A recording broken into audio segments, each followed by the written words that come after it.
Crystal, the little girl who did the impossible. She survived. 18 years handcuffed, held captive in a backyard by a sex offender.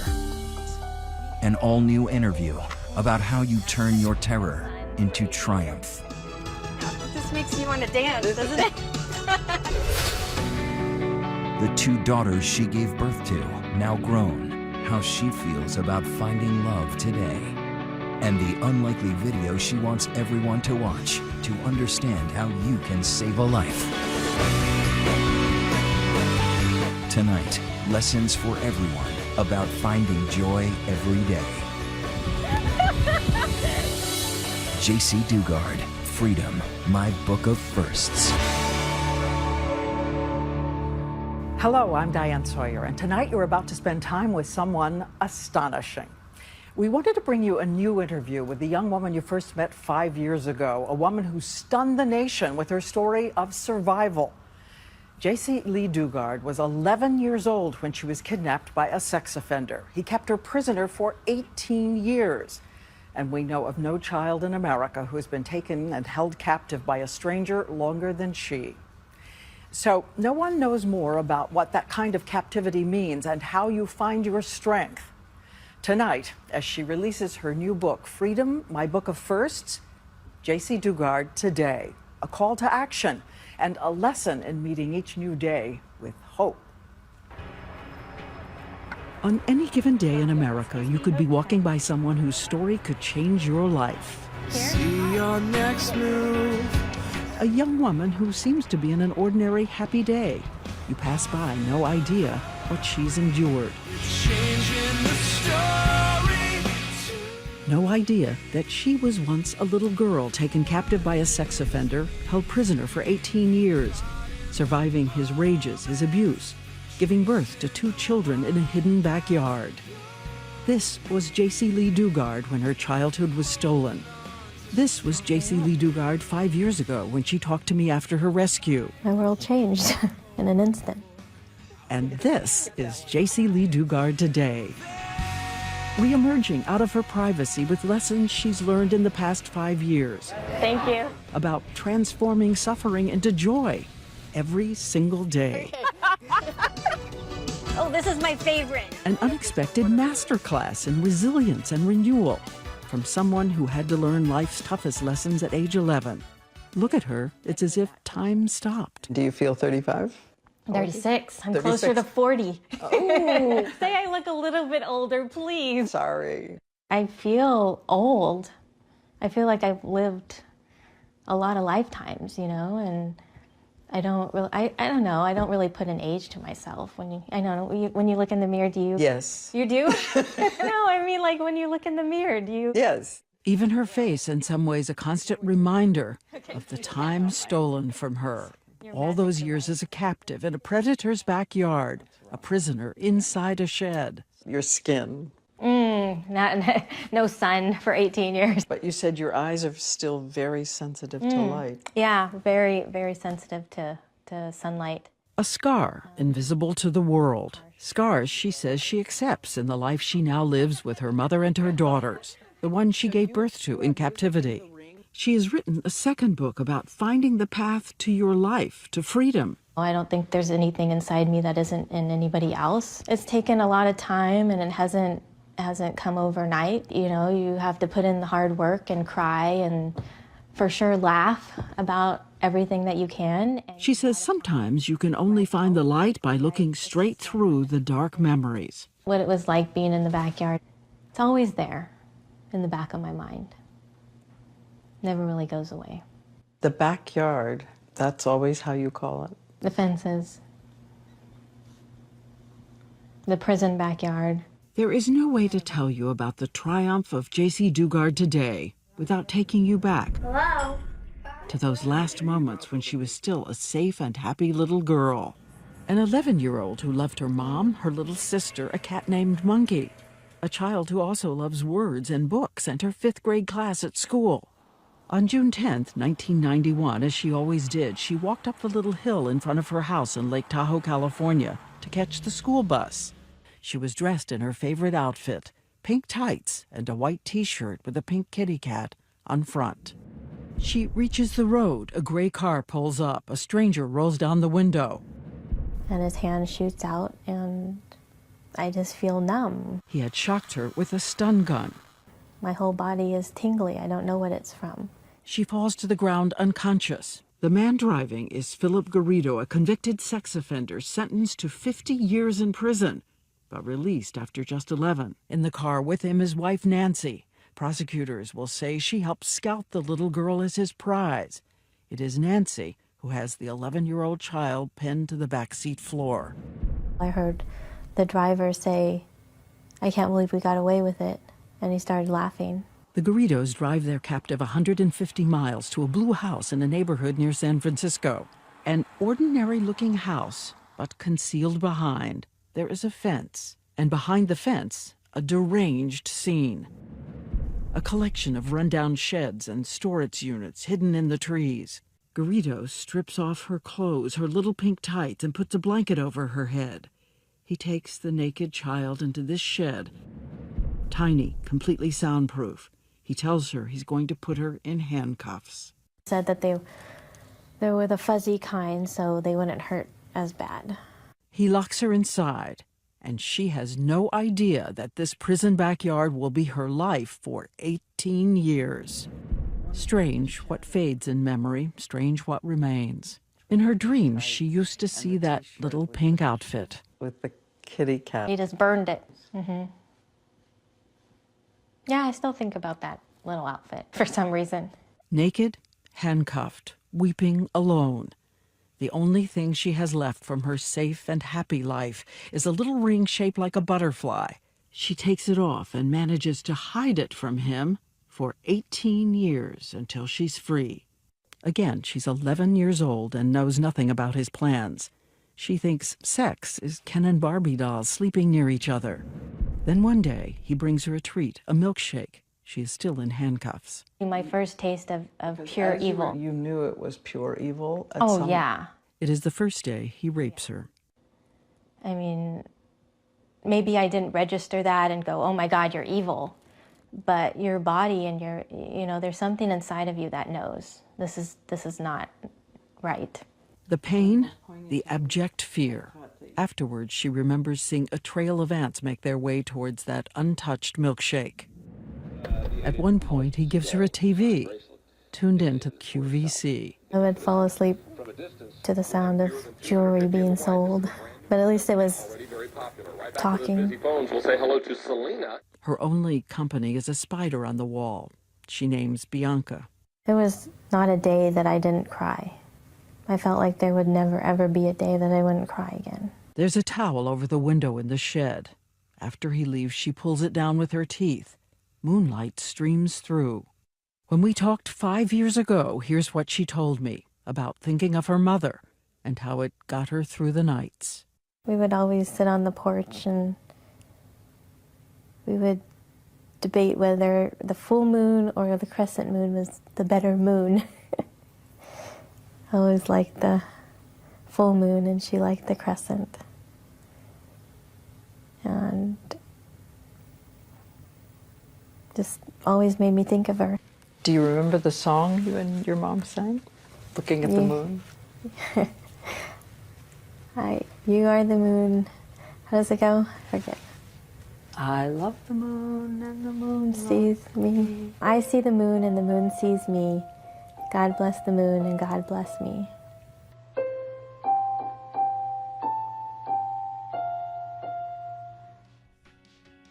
When we come back, how you recover from 18 years of terror as a captive, and J.C. Dugard, her mother, her daughters, and what has happened since.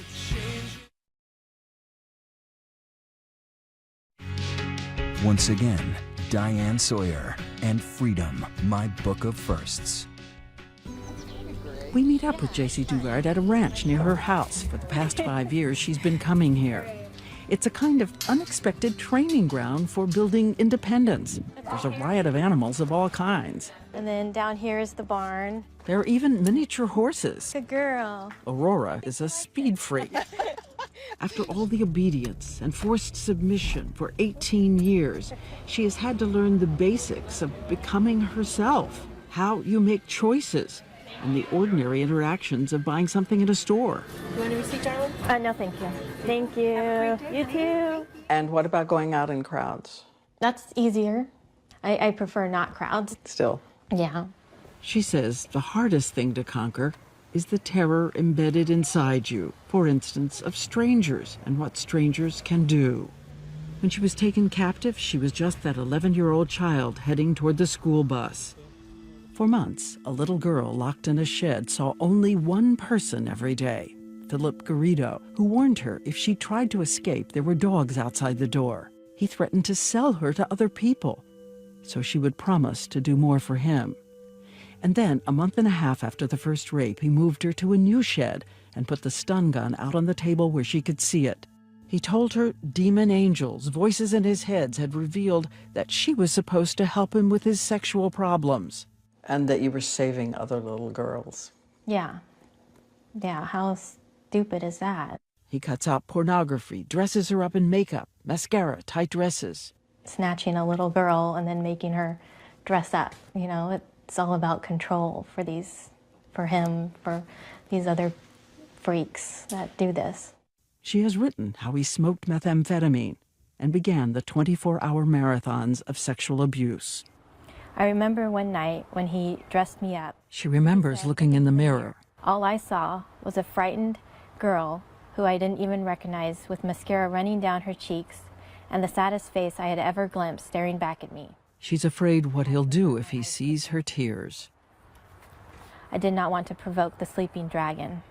A man 6 feet 4 inches tall, a little girl barely 4 feet 6, 80 pounds. She says she had to study his rages, his demands, and writes about animals in the wild that play dead to survive. I was a predator and prey, you know, very much prey, obviously, but predator too, you know. I really had to analyze him and stay alert, like stay sane. Which is why she says she's on a kind of mission today to change the way we talk about victims. She's outraged by a phrase used often in this country. She says the phrase implies that children cracked by terror and abuse become affectionate toward their captors.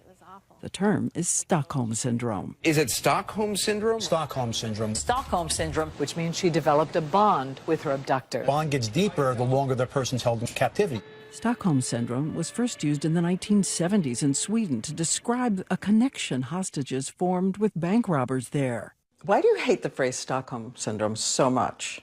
Well, it's degrading. You know, having my family believe that I was in love with this captor and wanted to stay with him. I mean, that is so far from the truth that it makes me want to throw up. You know, it's disgusting. I adapted to survive my circumstances. There's just no other way to put it. What was he to you? He was always my captor, you know. I never forgot that. Never forgot that. She's even been invited to speak at Yale and Harvard and Mass General. Hi, everyone. My name is JC Dugard. She urges experts never to use the phrase again, reminding everyone what terror does to you and how many children never make it back alive. Are there things from the backyard that you still can't confront, that you have not written, that you have not even allowed yourself to say? No, I've let it all out, because you can't keep that kind of stuff inside. It is not her shame. Those things happen to her. They're not who she is. This is J.C. Dugard's therapist, Dr. Rebecca Bailey, who says you have to stare fear in the face until it cannot hurt you anymore. She wrote again about the sexual abuse. Did you ever feel like saying to her, don't write anymore, don't talk about it anymore, let that go? No, because I think one of the most important things of working with survivors of abduction is allowing them to have choices in every single thing they do. So I never thought she wrote too much about it or too little. I think she wrote just what she needed to do for her. Dr. Bailey owns the ranch where animals are used to help victims of trauma learn their own strength, a place where a young woman can learn to dominate a creature 10 times her size and physical power. It's an exercise called joining up. Joining up is about a certain amount of authority that they have to see you with. It starts with a kind of psychological duel between horse and human. She has to show she is control, conveying what she wants to the horse without saying a word. So they have to see something in your face. As like their leader, the one in charge. Right. And watch what happens when she moves in silence. The horse responds by walking behind her. When she runs, the horse follows in lockstep. It is a portrait of how far this woman has traveled, from the little girl looking in the mirror and weeping, broken by terror. I don't see that ugly, broken child I was. No, I don't see her. Leaving behind that 11-year-old girl who was holding on to life in that backyard. So I wonder, have you seen what it looks like today in the backyard? No, I haven't. This is it. Wow, they just bulldozed. Looks like somebody else lives there now. Wow. But it's gone. Yeah. It's dirt. No, that's a good thing. And maybe a haunted history. Yeah. Open the door. When we come back, the outrage. 60 times police could have found J.C. Dugard and did not. What has changed? And if you doubt she has power over that horse, watch what happens when I try it.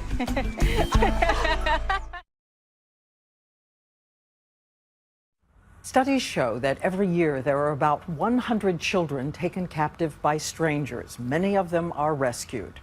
But in J.C. Dugard's case, law enforcement had so many chances to find her and failed over and over for 18 years. So what happened to her was a revelation about what had to change. This is a home movie that law enforcement failed to prevent. Philip Garrido and his wife. She seems to be capturing Garrido playing a song on his guitar, but the guitar is just a ruse. Look where they are. Behind them, a children's playground. She's pretending to film him while getting shots of little children. You got me real good? Yes, I can see you really good. At this moment, Garrido should have been in prison. He had been convicted, sentenced to 50 years for a previous abduction and rape. But somehow he was paroled after just 11 years. Parole officers promising they'd check on him, even giving him a GPS tracker, which apparently no one really monitored. He wore a GPS tracker. So you can clearly see him going to the secret backyard. And they would have been able to spot how much time he was spending there. Yeah. And where he was spending Exactly. it back So there. what happened to all that tracking? What good is a GPS tracker system if they're not going to follow up? And here is a stunning fact. 60 times parole officers would come to the Garrido house but not check behind the fence, where they could see the prison backyard. Open the door. This is another video taken by the Garridos. A parole officer has arrived at the home for a routine check. You can hear Nancy Garrido attempting to distract the officer, pestering him. What does a parole agent do for his parolee? Ma'am, you can come in office and we'll discuss that. The other All right, guy, at an appropriate time. The other right guy- now I'm doing a search, and I'd really, if you stay in this front room, and I don't have to place you in restraints, because right now I'm searching the house. And so the parole officer leaves. I'm doing everything I'm supposed to do. I know it. Remember, J.C. Dugard is being held captive just 30 feet away. There is only one person who never stops looking for that little girl, an anguished woman just 150 miles away from that captive backyard. She too has been looking up at the moon at night. Terry Probin, J.C.'s mother. Pretty, young, innocent child, and it's time that she comes home. She never gave up hope, pleading with police to keep searching. She even kept J.C.'s little bedroom frozen in time, hoping for the day she'd return. Even though she's not here, she's still in my heart. Year after year passes by. An artist makes a sketch of J.C. as she might look in her 20s. 5 years ago, when J.C.'s mother talked to me after the rescue, she said she was having trouble fighting the rage. I think I have enough hate in my heart for the both of us. I hate that he took her life away. He ripped out a piece of my heart. That was Terry Probin then, Terry Probin today.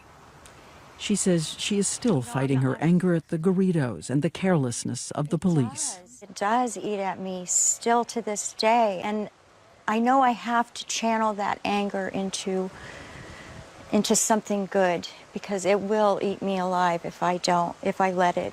Still that terror when JC's out of sight. The thoughts flood.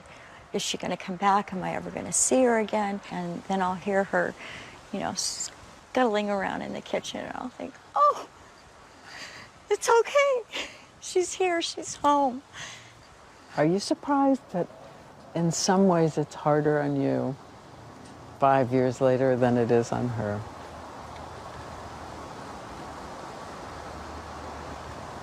I wish it wasn't. I don't want to carry this any longer.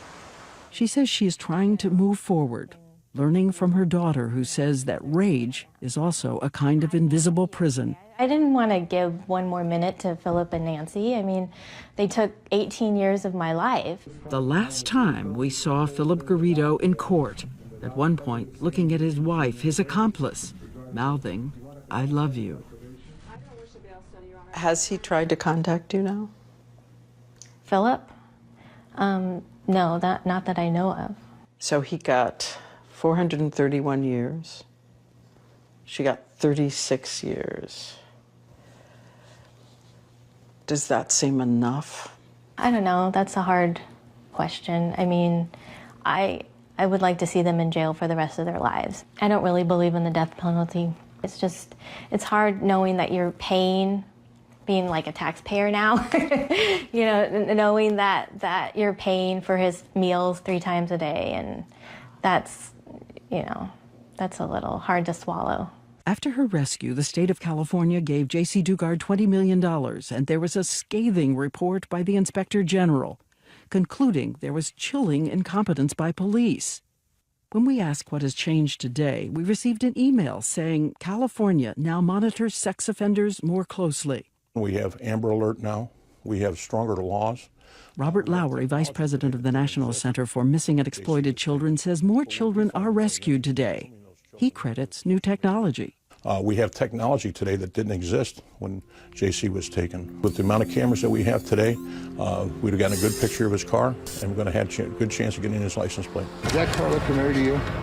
But all those years ago, a little girl in a backyard had to find her own ways to stay alive. She began writing about her sadness in a journal, a little heart at the end of each entry. Eventually, on little scraps of paper she hid from her captors, she dreamed of having superpowers.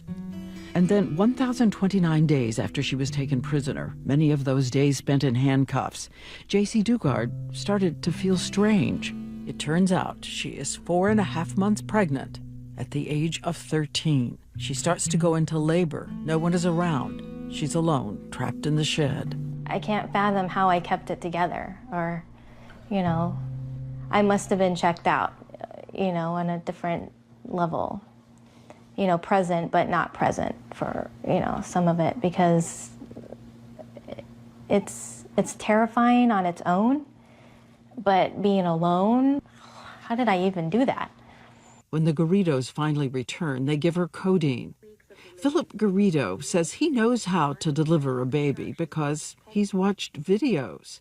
The young child is in labor for another 12 hours. But she says she's learned every time she feels the shadows of the past moving in, she can choose to celebrate instead what it was to give birth alone and survive. And when you think of the risk, yeah, anything could happen. And I had 2.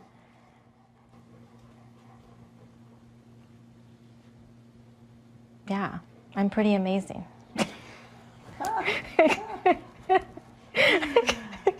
Maybe we should cut that part. Next, a captive child gives birth twice in a backyard. And what JC says about her daughters today. Do you worry at some point they'll want to see them? And if you go to abcnews.com, there are detailed steps for protecting your children against predators.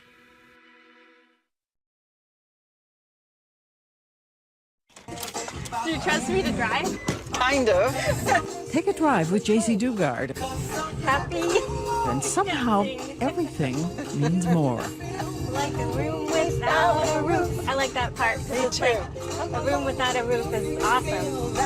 Happiness is the truth. And then when we're on the road, we see something that seems right out of a children's story. Oh, so hot. Oh my gosh, there's a deer. And a deer? Oh, there's a baby deer. You'll have to imagine what we saw. A mother deer like a ballerina leaping across the road into the forest. Another baby deer. And right behind her, 2 little babies joyfully vaulting into the trees. That was me and my girls.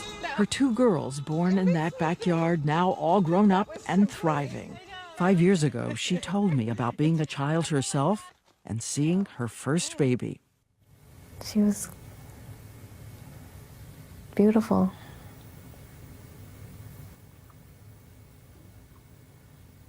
I felt like I wasn't alone anymore.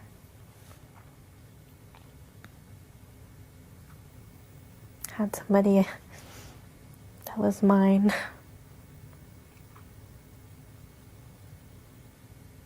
I wasn't alone. And I knew I could never let anything happen to her. I didn't know how I was going to do that, but I did. Clinging to hope, she planted a flower in the prison backyard and set up a little school to teach her daughters everything she knew. From the 5th grade. Yeah, that's my limited education. Today, her 2 babies are attending college, something she didn't dare to dream when they were captive in that backyard. They're so resilient and they're beautiful and loving. She's protecting their privacy. Some of their friends don't even know their history. And if you met them, you'd be stunned by their vibrance, their curiosity, and independence. She's like, I'm going to accomplish something in my life. She says she wasn't going to let her fear limit her children's lives. Do we scare our kids into never wanting to do anything? Or do we prepare them for the worst in life, never knowing if it's really going to happen? She also made sure they talk freely about the twisted life in the backyard and what really happened.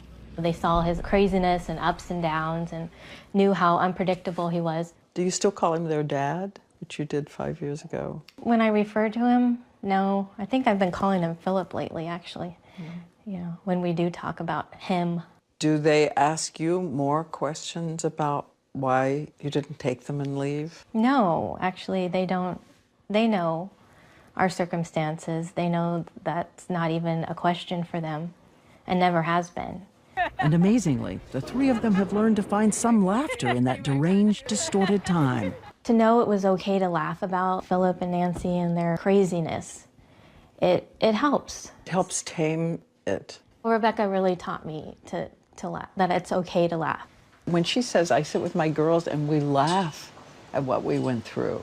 And I think everybody thinks it's just going to be, it's a wake, an eternal wake for 18 years of your life. But she says, we laugh. That's really the secret.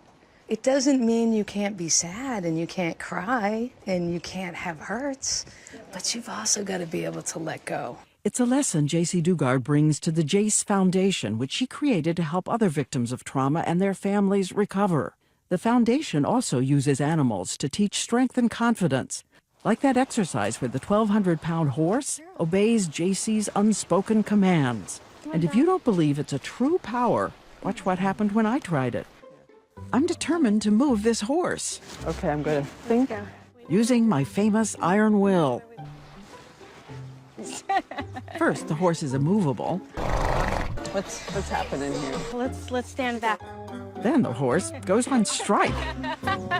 The kind of laughter that moves you forward into the rest of your life. And we noticed something in her new book. Remember, she was just 11 when she was kidnapped. She'd never even been on a date. The only time I was asked on a date was when I was like 8 or something like that. And I was so shy. I didn't even look up when this boy was asking me to go out with him. He was like 8 too. But she now writes, I don't feel so damaged that I'm put off by the idea of a relationship. I just don't know. To say that you're not so damaged that you couldn't have a physical relationship is a big statement. Yeah. And I have no way of knowing if that's really true, but I want it to be true. And you'd have to learn step by step what that means. Yeah. It's a guy who's caring, has a sense of humor, can laugh about all this stuff, loves to cook. Have you seen anyone and you thought, could he be someone? No. It's not that I don't think about that stuff. It's just there's no guys in my life like that. You're not on a dating site? No. Just checking. Do your daughters want you to find someone? They do, yeah. I've learned from them, actually, a lot. What? There can be ups and downs, and you can have one relationship and then move on, just in a normal, healthy way. What are you afraid of now? I still get afraid of missing out on things. Maybe I won't take that chance or, you know, that opportunity. There's lots of things to be afraid of, you know? Looking for a life that will give her the final freedom from the man who imprisoned her 18 years. If the girls say someday they want to go see him,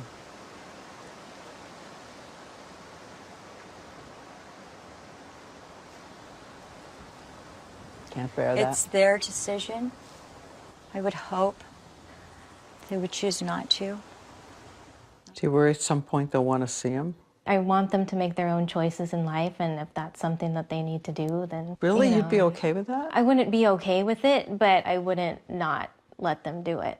Is there a story that you tell each other collectively that begins once upon a time? Once upon a time? Yes. What is the there once were upon three. There were a mom and two daughters, and they lived with a crazy person for a really long time. And then they came out of the backyard, and there was ups and there was downs, and they met a whole lot of amazing people, and they lived their life.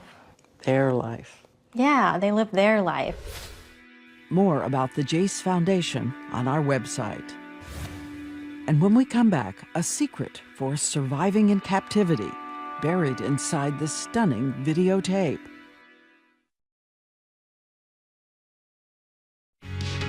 Here again, Diane Sawyer. Some of the children from a kind of survivors club of horror and hope.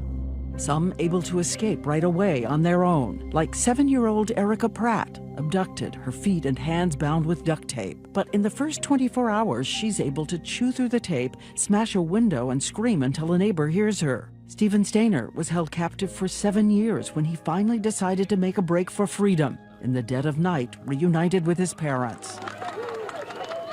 He ran off in order to save another child, newly taken captive, little 5-year-old Timmy White. And of course, there's the story we all saw in the movies, drawing from a real-life case. A mother trains her son to play dead. She rolls him up in a carpet. Roll, Jack! Roll! Come on, roll! She sends him out to get help. The actress in the movie Room won the Academy Award. Did you see Room? I read the book. I haven't seen the movie. I heard that people are like thinking it's close to my story, but I mean, reading the book, I didn't get that feeling at all. It's very different than what I went through, and you can't really speculate until you've lived it. In her case, a child in those handcuffs, bolted into a soundproof shed. Like the women in Cleveland, who were also sometimes held in chains before their escape after 10 years. Help me, I'm Amanda Berry. And what about the young woman in the first famous case in America, the heiress Patty Hearst, who tried to explain how fear can keep you from running? Why didn't I leave? All I can answer is that I just couldn't.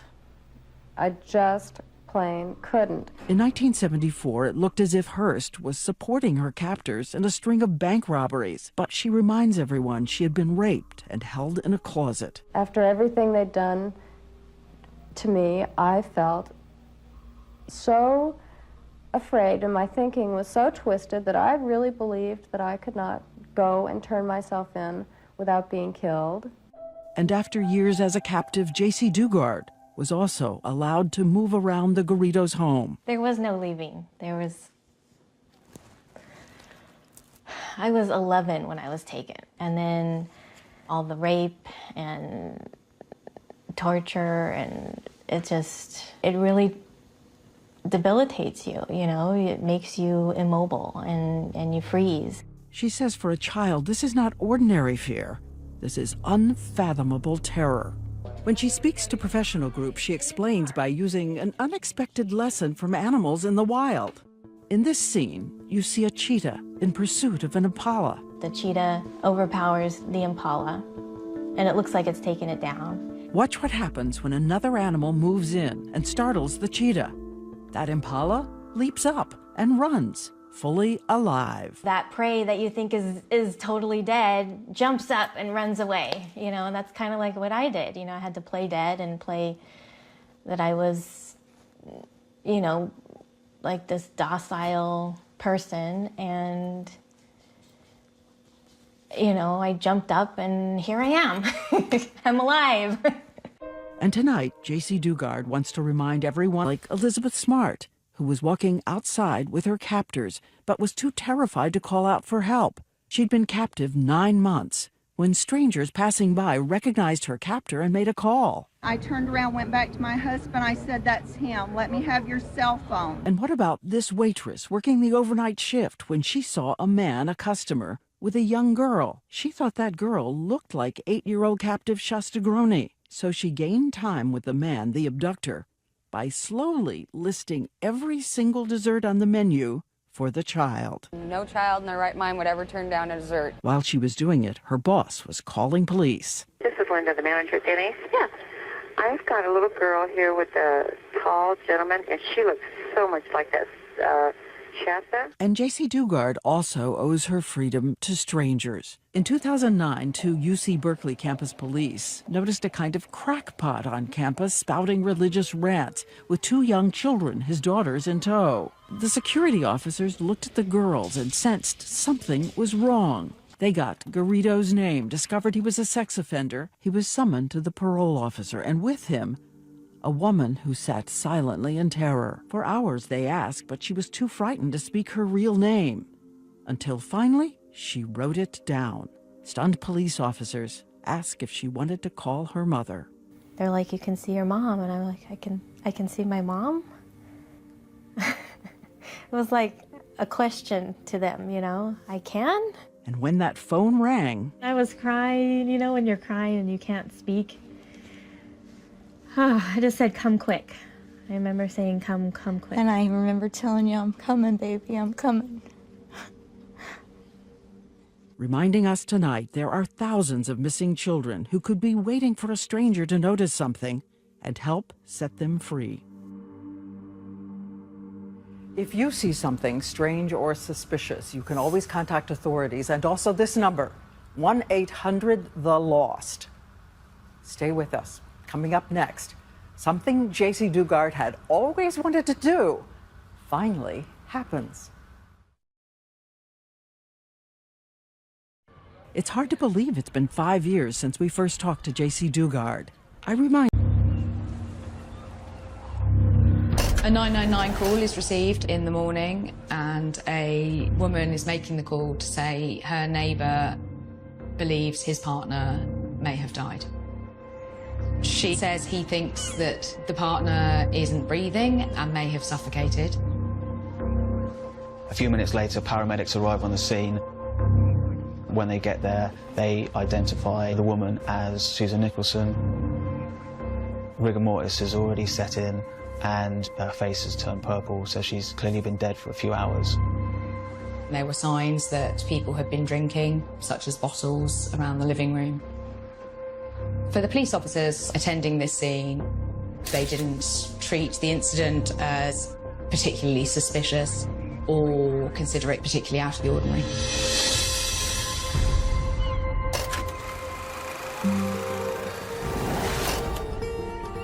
Susan Nicholson had separated from her husband and moved down to Worthing. They had 2 children. Susan had a successful career working for a number of banks in London and was a loving mother to her 2 sons. Susan suffered from alcoholism and started to attend a support group for alcoholics in the Worthing area. It was when she was at this support group in Worthing that she met Robert Trigg, and the pair of them started to build a relationship. Robert Trigg was a father of 1 child. He was a chef, and he was also a cleaner part-time. He was also an alcoholic, and he had a lot of problems with drink. A lot of his relationships with women revolved around alcohol. At 46, Trigg was 6 years younger than Susan, but the pair hit it off and their relationship developed quickly. When they left rehab, they did continue to stay together. Susan came into some money and she bought a flat, and they both moved in together. Generally, her life was going better than it had been for a few years. She was getting over the breakdown of her marriage. She's got a new relationship. So it seemed to be going very well. She even introduced him to her parents, Elizabeth and Peter. They bumped into each other in a charity shop where Susan was working in the town centre. Susan's parents were slightly concerned on meeting Trigg the first time because he seemed to be under the influence of alcohol quite early in the morning.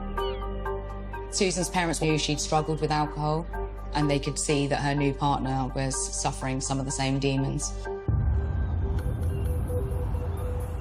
As the months went by, cracks began to appear in their relationship. The pair obviously had a sort of dysfunctional relationship in that they obviously drank together. It created quite a volatile situation. By April, there were obvious signs that Susan Nicholson and Trigg regularly drank together. The pair were seen out buying alcohol, and Trigg was spotted by a neighbour staggering around in the driveway outside their home. They seemed to be used to seeing them drunk or drinking, and for them to go and buy 2 bottles of vodka and plan an evening of drinking probably wasn't out of the ordinary for them.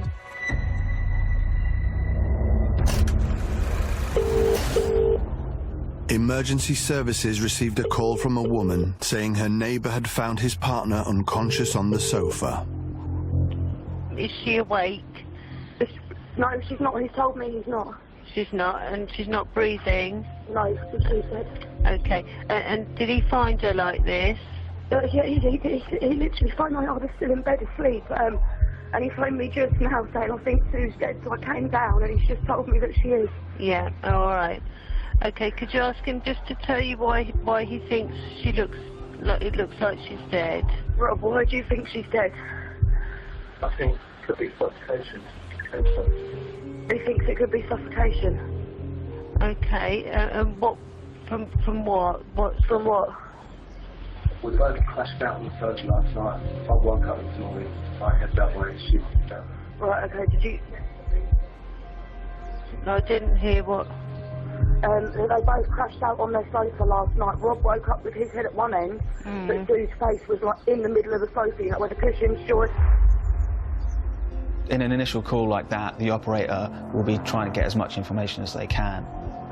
You can hear the operator being a bit confused. You can hear in the background of the call a man's voice. This turned out to be Robert Trigg. Emergency services maybe thought that he couldn't make the call himself and that he was in shock. The emergency services may have expected they were going to a fairly routine death call. Although the call went to the ambulance department, the fact that there was a death would mean that police would automatically be called.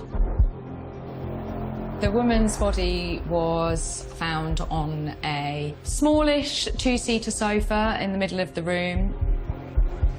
They noticed that there were 3 empty vodka bottles at the address, and maybe they thought that the alcohol could have contributed to her sudden death. Officers took a witness statement from Robert Trigg at the scene. Robert and suffocate them in the middle of the night. Susan was only 52. She didn't have any obvious health issues that could have caused her to die as she did. How did she die? Following Susan Nicholson's death, her body was removed and sent for a post-mortem. I was asked to attend an address in Worthing and take a statement from a resident living in the flat above. When I arrived, Susan had been taken away and there was nobody there in the flat itself. I noticed it was a nice flat. There was even a nice fresh bowl of fruit on the table. There was no sign of any scuffle or anything like that. Nothing was broken. Coincidentally, There was a receipt from a hairdresser's that took my attention. She had had her hair done the day before she had passed away. Because I recognised the hairdressers that she went to was the same as the one I would go to, it kind of brought it home a little bit more, really. A statement was then taken from the neighbour who had called 999. The young lady that lived in the flat above Susan Nicholson's flat was visibly shocked and very upset, bless her. She told me that Susan was her friend and she kind of took her under her wing a bit and looked after her. She said Robert Trigg was living with Susan and that they often had arguments that she could hear. The case was passed to the coroner.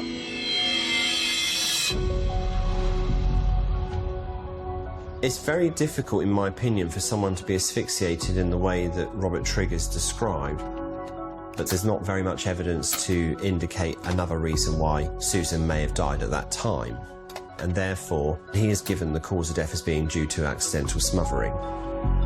The news came as a huge shock to Susan's parents. Mr. and Mrs. Skelton were very unhappy that this case was being closed. They couldn't understand how their daughter could have met her death. How was she accidentally smothered? How could this have happened to them or to anyone? Susan's parents pressed for answers. Despite their daughter's death being ruled as non-suspicious, they discovered that this was not the first time police had dealt with Trigg. Shockingly, they found out that one of Trigg's previous girlfriends had died in similar situation as their daughter Susan. Julie Cox had been one of the uniformed officers who attended that scene. The partner, Robert Trigg, I had encountered 5 years before at another scene of another sudden death. I felt that it was very unusual for one person to be involved in 2 sudden deaths, as it was. After taking the statement from the young lady in the flat above Susan Nicholson's flat, I returned to the police station and sort of said, that's really odd, isn't it? Same man and very similar circumstances, which does seem rather strange. I didn't have any more involvement. I believe that Robert Trigg was interviewed by other officers. When Mr. and Mrs. Skelton found out that he had a partner who died in a similar situation, they found out that her name was Caroline Devlin. They wanted to ask more questions. They needed to know what happened, and they also needed to know what the links were between the two.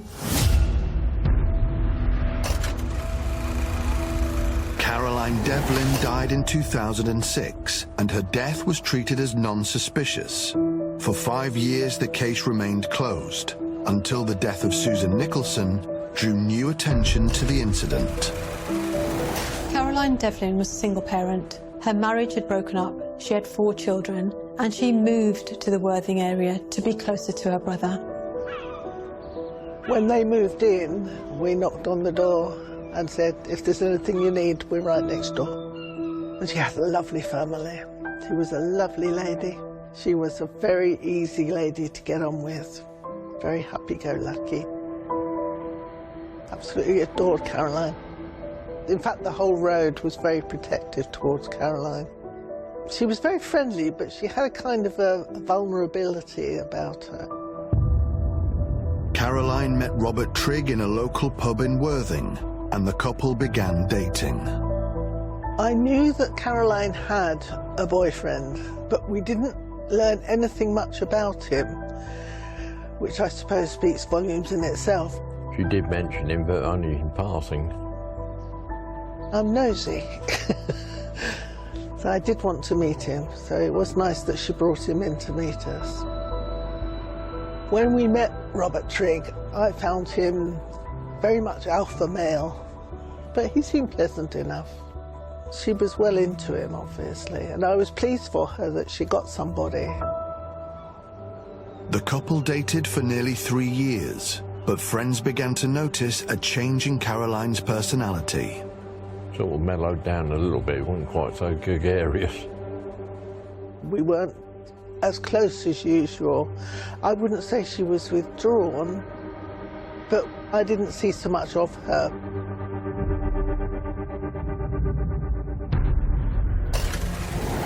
Family and friends grew concerned, and in March 2006, just weeks before Caroline's death, they witnessed Trigg turn physical.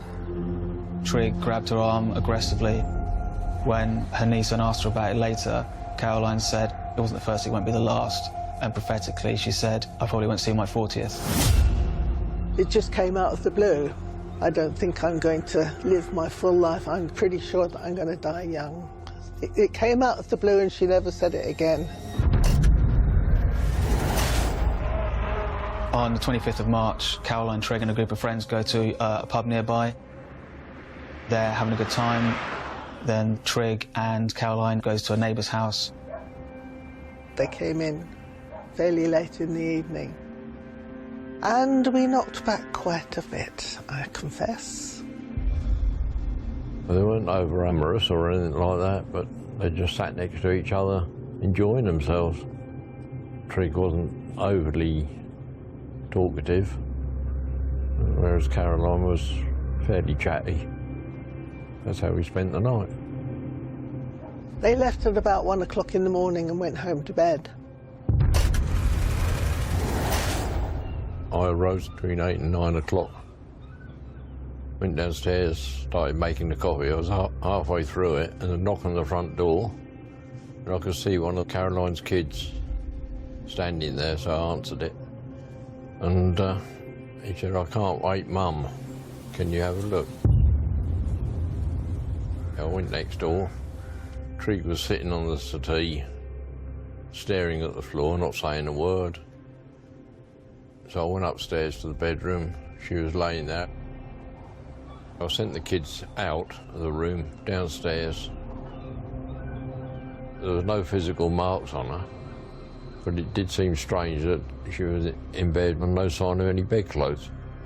I checked for signs of life, nothing.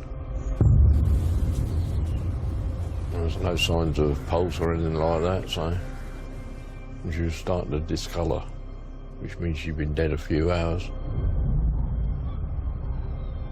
She'd been with us happy and laughing just a few hours before, and now I'm told that she's dead.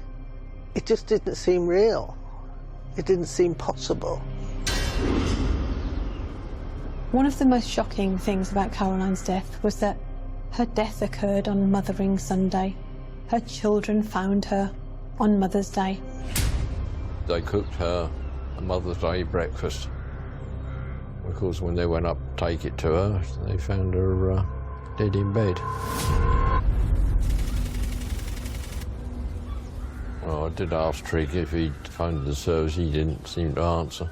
He might have mumbled something, but I certainly couldn't understand it. So I phoned the emergency services, explained to them what had happened. They said, "Right, we'll send somebody out." As emergency services made their way to the scene, Trigg appeared to get agitated. I was very upset. I'd lost a very dear friend. So I was totally wrapped up in my own. I wanted to cry and I couldn't because I had to look after Robert. And I was worried for him because he was in a state of shock. He got that, what soldiers call the 1,000-yard stare. He was just off into oblivion. And he wanted to leave. And I said, "You can't leave, Robert. You can't leave until the police have been and gone, because they may want to talk to you. You were with her when she died. You can't leave." And I was trying to reassure him because he really was in a state of shock. It didn't occur to me that he was concerned for himself at that stage. When paramedics arrived, they pronounced Caroline dead at the scene. Julie Cox was one of the first uniformed officers to arrive.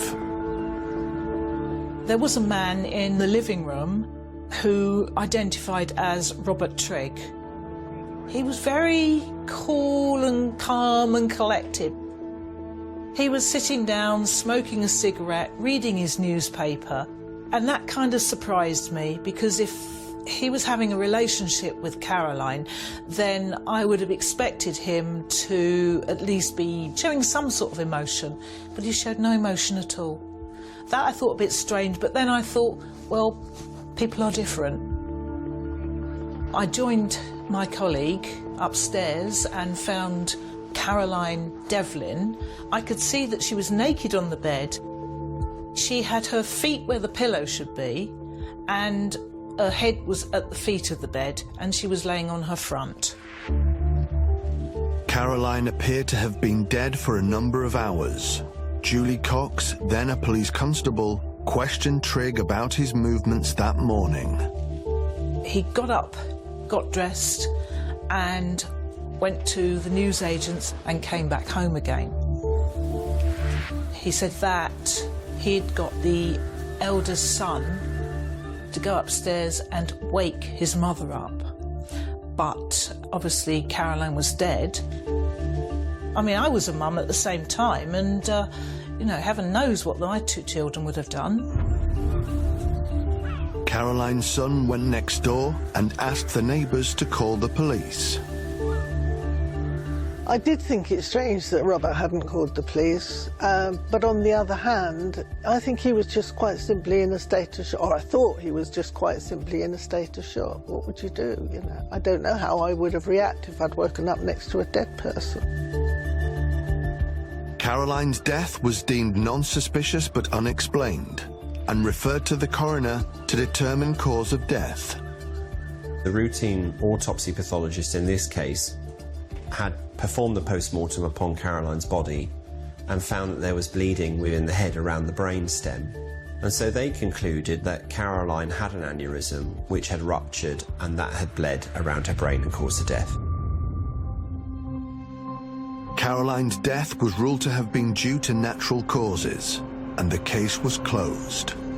It was a few weeks before we were told what they thought had happened to Caroline, and they said it was an aneurysm. It certainly fitted the circumstances, particularly as she'd been drinking. So we accepted it as one of nature's nasty freak accidents. Didn't think anything more of it. It was certainly an unusual set of circumstances, but no one could have expected that a sudden death in Worthing could have turned into a double murder spanning several years. 5 years after the conclusion of the investigation into Caroline's death, the parents of Susan Nicholson couldn't understand why such a similar incident had not raised concerns about their own daughter's death. If Trigg had been searched on the Police National Database, that should have played a part in the investigation and alerting the investigating officers of suspicions around Susan's death. One key similarity involved Trigg's behaviour in the immediate aftermath of both incidents.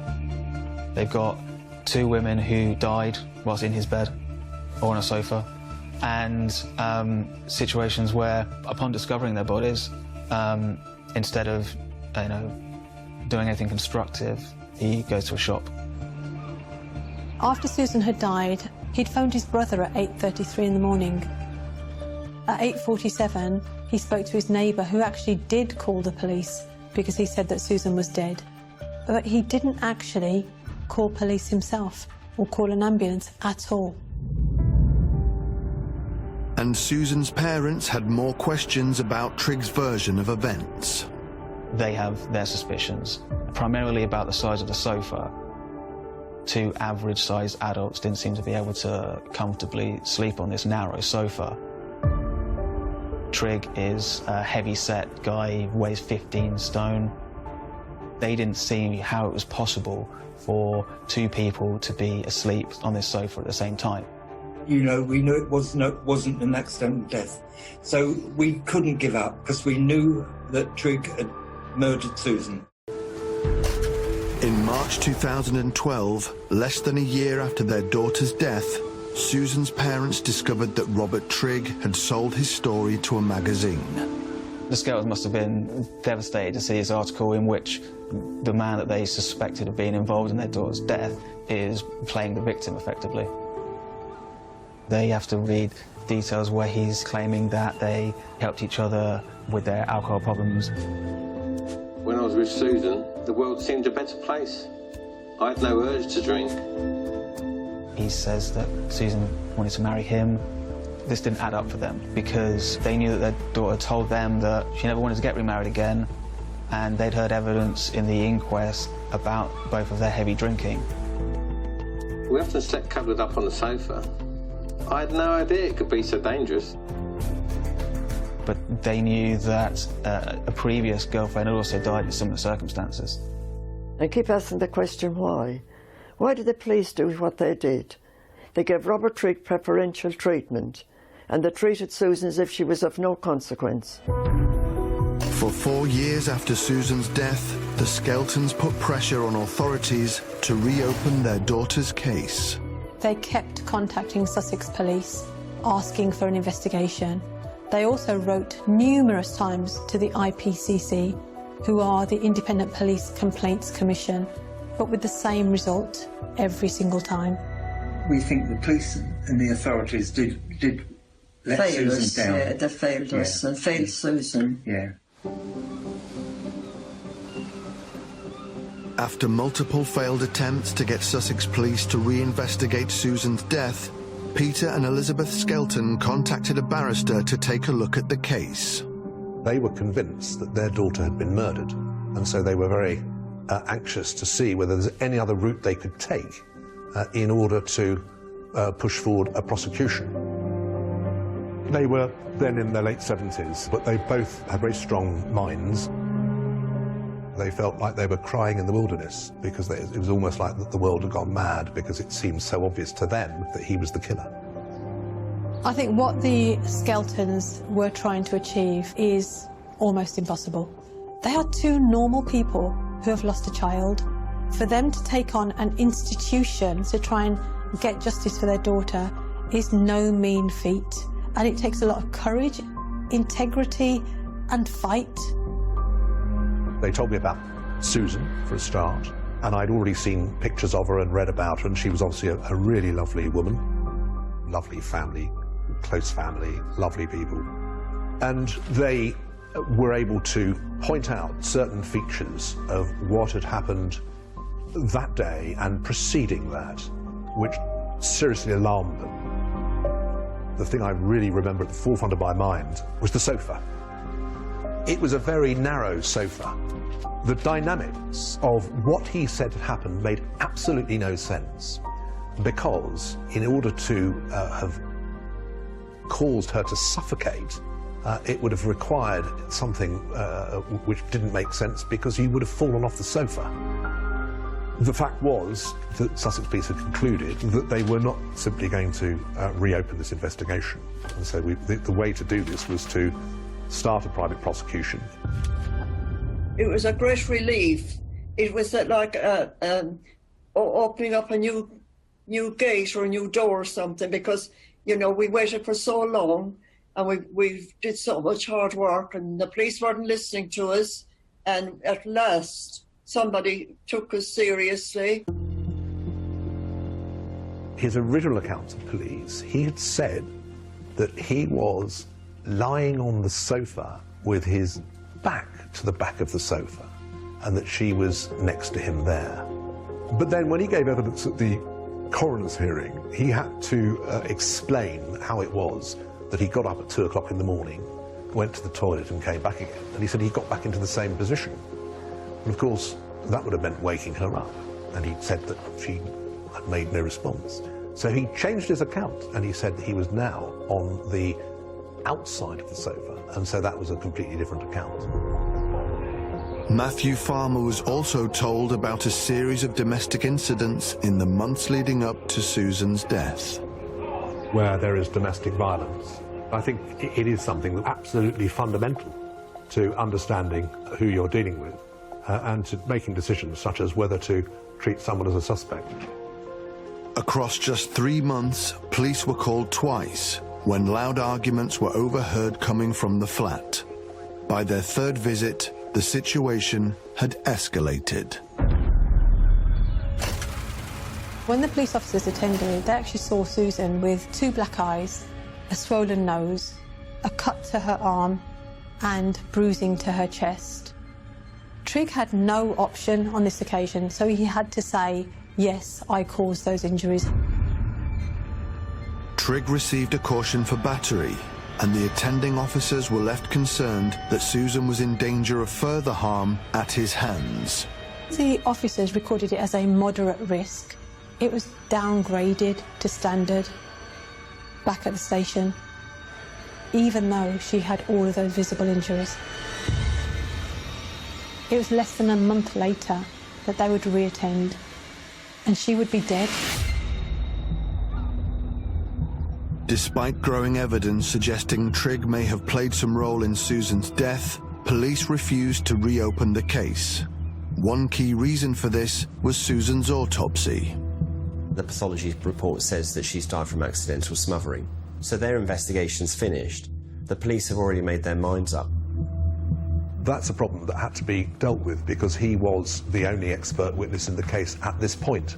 So what I advise they do is go to a Home Office pathologist called Dr. Nathaniel Carey, or Dr. Nat Carey. He reviewed the original pathology report and concluded that the cause was deliberate. Susan Nicholson's death has occurred from traumatic asphyxia. In other words, she has died because someone else has been applying pressure to her, deliberately. There were imprint marks on her lips showing that extreme force had been used, and that could not have happened accidentally. Dr. Carey also highlighted that it would be very unlikely for Susan to have been accidentally smothered in the way Robert Trigg described. She wouldn't be able to breathe, so she would wake up and try and remove herself from that situation. As soon as Nat Carey came up with that, the report from the previous pathologist that the police had used was not only neutralised, but there was a very strong opinion from an extremely eminent Home Office pathologist saying that the cause was deliberate. For Mr. and Mrs. Skelton, this was a turning point. There was now enough to reopen the investigations. Much to the relief of Susan's parents, Sussex police agreed to reinvestigate the deaths of both Susan and Caroline Devlin. Dr. Carey was asked to review Caroline's original post-mortem, which had ruled her death was due to natural causes. He has identified that, in fact, she is unlikely to have died from a natural aneurysm. Dr. Carey concluded her death is due to a blow to the back of her head, causing a bleed around her brainstem. So after reviewing Susan Nicholson's death and also Caroline Devlin's death, he's identified that there are suspicious activity in both deaths. There are years of looking at these 2 reports together. The similarities in how they died, how they were found, and their partner. You cannot ignore those coincidences. They are not coincidences.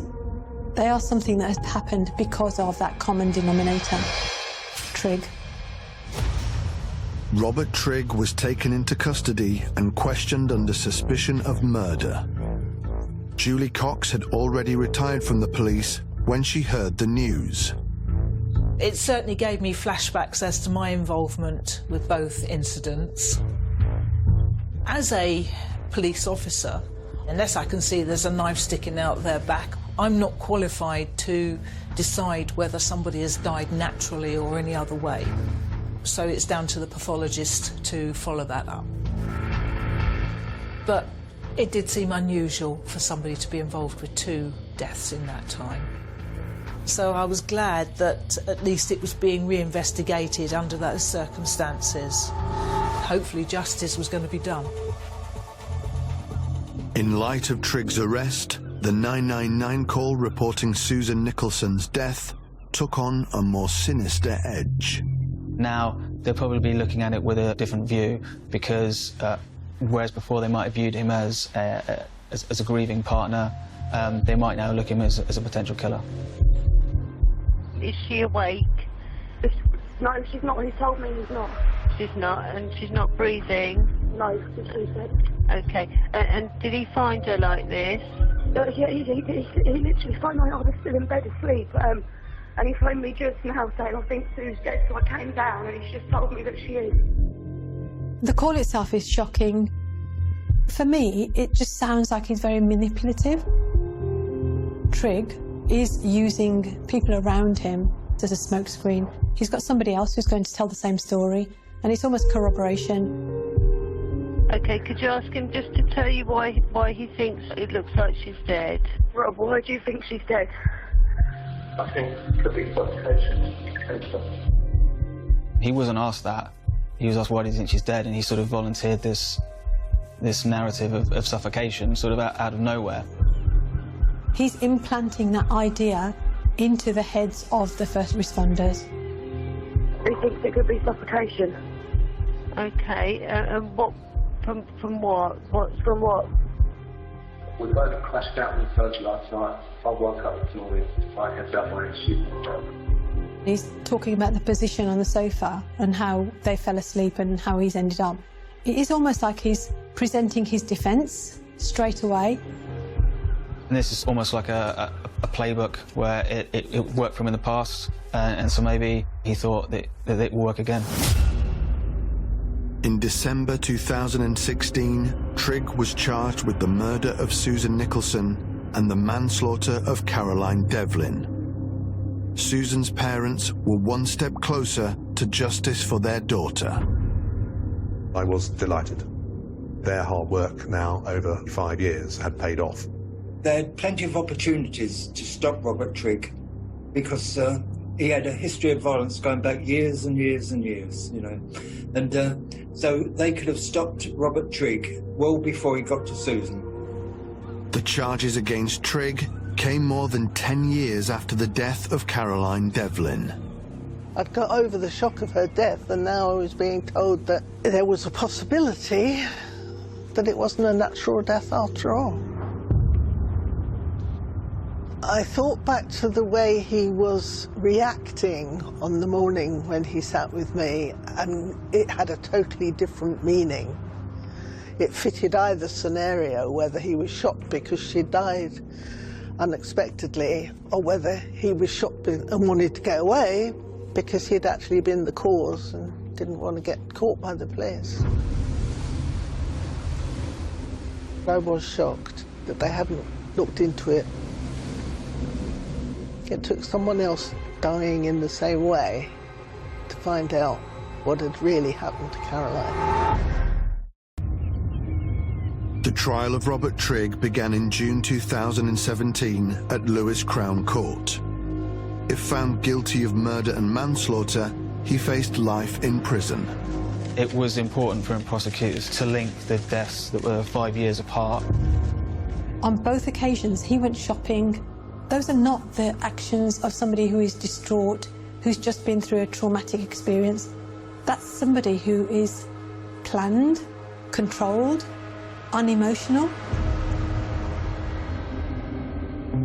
The only real differences between the two deaths was the manner in which Trigg killed them. Susan Nicholson had died of traumatic asphyxia, and Caroline Devlin had died from a blow to the back of her head. The common denominator here is Robert Trigg. He's there when both women have died. In order to back up the conclusion from the pathology reports, the prosecution needed to demonstrate that Trigg was a serial abuser. Part of the prosecution's case was to submit what's called a bad character application. That's where prosecutors will apply to a judge to be able to bring up past crimes and police reports and anything that they think speaks to the character of a defendant. Prosecutors presented the jury with evidence of multiple previous incidents with former girlfriends, where Trigg had become violent. One of these incidents that prosecutors put to the jurors was that Trigg beat up another previous girlfriend so badly that she was in hospital for 3 weeks. During that incident, it was actually him that called police and said, "You have to come down here and arrest me or I'll kill her." Caroline Devlin's neighbour was called to testify about Trigg's behaviour in the aftermath of Caroline's death. I could not help thinking back to that morning and what he had been like, and it just all made total sense. He wasn't alarmed that somebody had died, he was alarmed that he had actually killed her. And the cross-examination started. And that went on for quite a time, and eventually it concluded. I think the defence lawyers were not overly happy. Robert Trigg, yeah, he was subdued and sort of staring into space. I had to walk in front of him, where he'd been sort of leaning forwards and looking at the floor. He raised his head, sort of nodded, and a smile that was sort of hollow. One major problem for the prosecution was the length of time that had passed since both deaths. It would have been more difficult to provide real, tangible evidence, and the defence team would have used that to try and undermine that prosecution case. One element of Trigg's defence centred on the number of years that had passed between the various domestic incidents highlighted by the prosecution. He claimed that there wasn't as many abusive incidences as you might see in other cases. It was only a few incidents over a long period of time. That is not an excuse, that is not acceptable. And even when you say there's a small number of incidents over a long period of time, a small number of incidents that were reported, but what about the ones that were not reported? During the trial, Caroline's children testified. It must have been horrendous for them to have to go through that. That to me is the most shocking thing. They're never going to forget seeing their own dead mother on Mother's Day. What would you say to the families of the women that you killed?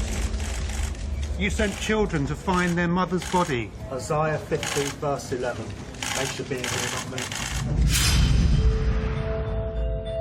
After a 10-day trial, it took jurors just 6.5 hours to convict Robert Trigg of the manslaughter of Caroline Devlin and the murder of Susan Nicholson. Robert Trigg was sentenced to life in prison with a minimum term of 25 years. Really, it's cost us a lot of sleepless nights. Again. We blame the police for this because we've told them and told them for 6 years all the facts, but they just wouldn't listen. A new inquest into Susan's death was opened. It looked at Sussex Police's investigation into Caroline's death and the way they responded to the information they had about Trigg prior to Susan's murder. So the jury unanimously concluded that Sussex Police had information that should have alerted them to the fact that Robert Trigg posed a real and immediate risk to Susan Nicholson's life, and that the police had failed to take reasonable steps to protect her. The jury also found there were significant failings in the investigation following the death of Caroline Devlin.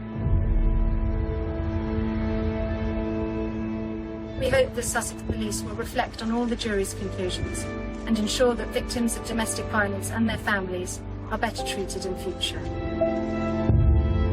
Sussex Police accepted the findings of the inquest and apologised to the families of Susan and Caroline.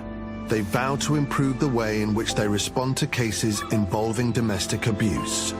It was a remarkable vindication of the Skeltons' long-standing and patient efforts to achieve justice for Susan and for the truth to come out.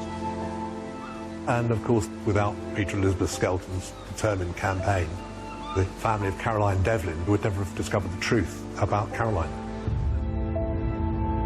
I will always remember Caroline as the most bubbly person I've ever met. She and I laughed a lot. And that's the way I will always remember her.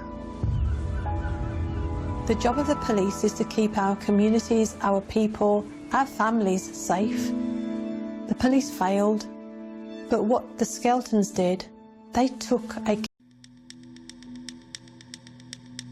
On the day before she disappears, 27-year-old college student Michelle McMullen leaves her apartment in Ruston, Louisiana, and begins the long 18-hour drive to her hometown of Harrisburg, Pennsylvania.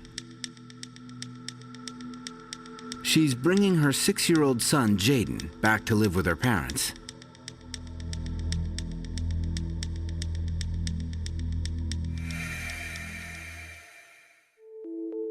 A month earlier, Michelle had moved with Jaden thousands of miles away so she could complete her degree at Grambling State University in Louisiana.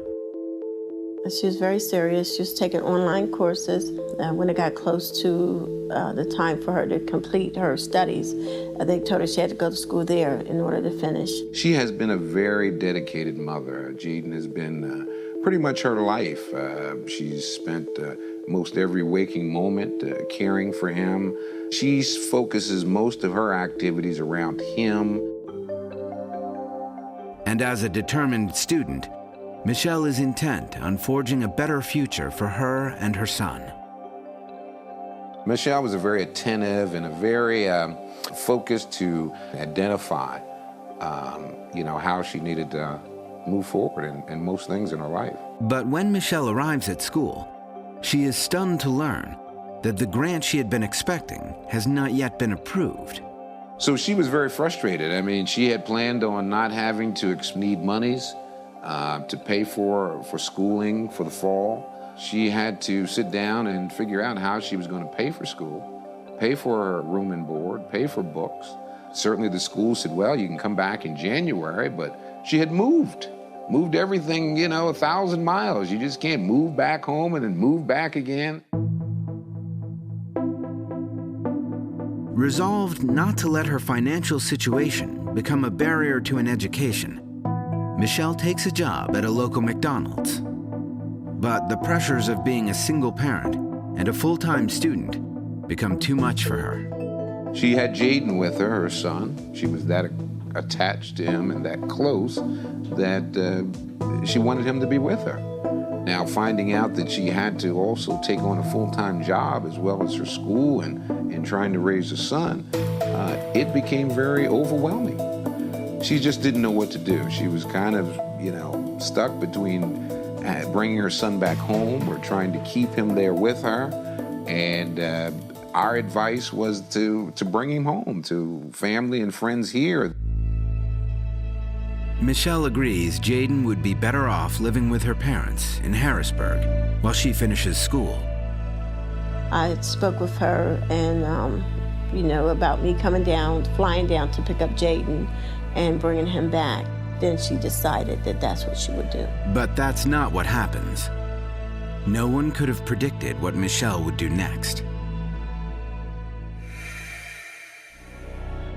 On Friday, September 26th, Michelle arrives at work. Unexpectedly, her boss gives her the weekend off. I believe that it was September 26th, which was a Friday, that she was scheduled for work, and her boss at the McDonald's, she indicated that Friday she had to make some scheduling changes.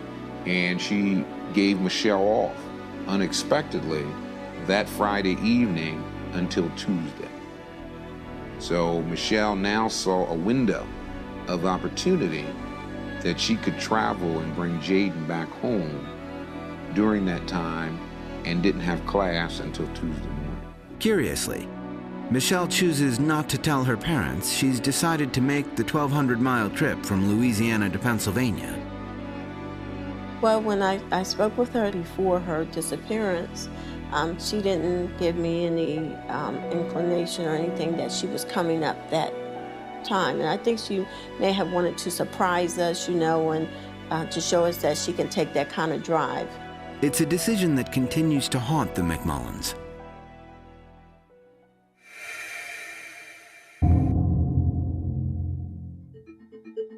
That Saturday afternoon, after attending her college's homecoming football game, Michelle sets off with Jaden.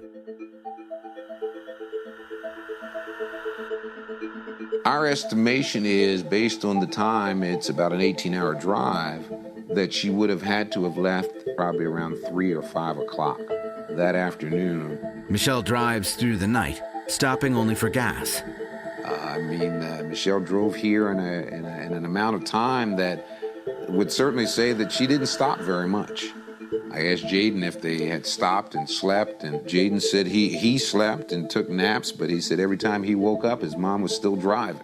Michelle makes one phone call from the road to a childhood friend in Harrisburg. I understand that Michelle, upon arriving in Harrisburg, spoke to her friend, told her friend that she was coming in town and that she needed to drop her son with her. Michelle asks her friend to watch Jaden for the weekend and then take him to Michelle's parents on Tuesday once Michelle is back at school. Her friend later tells the McMullins that Michelle had specifically instructed her not to tell them of her trip until she dropped Jaden off. Certainly our feelings were that Michelle did not contact us primarily because we would have not left her leave immediately upon arriving after driving such a long time. I would have insisted that she stay, even if I had to sit on her and, take her keys or whatever it is that I needed to do, but she would not have left that night. Michelle's spur-of-the-moment trip sets into motion a series of events that will devastate her family.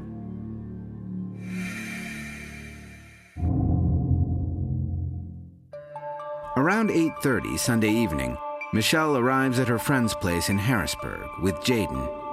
After meeting with her friend, she got back in her car, and this was about 9 p.m.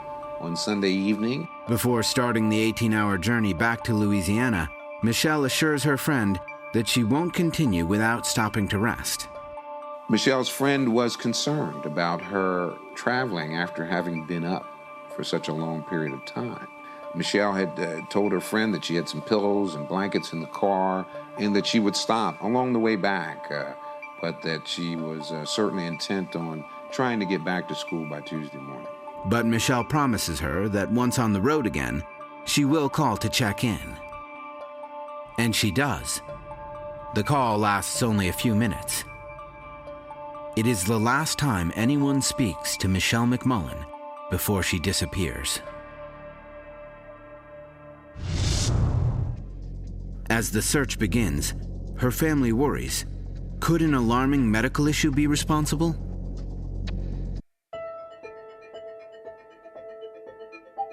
It's Monday morning, and Michelle's close friend hasn't heard from her since their brief phone call the night before.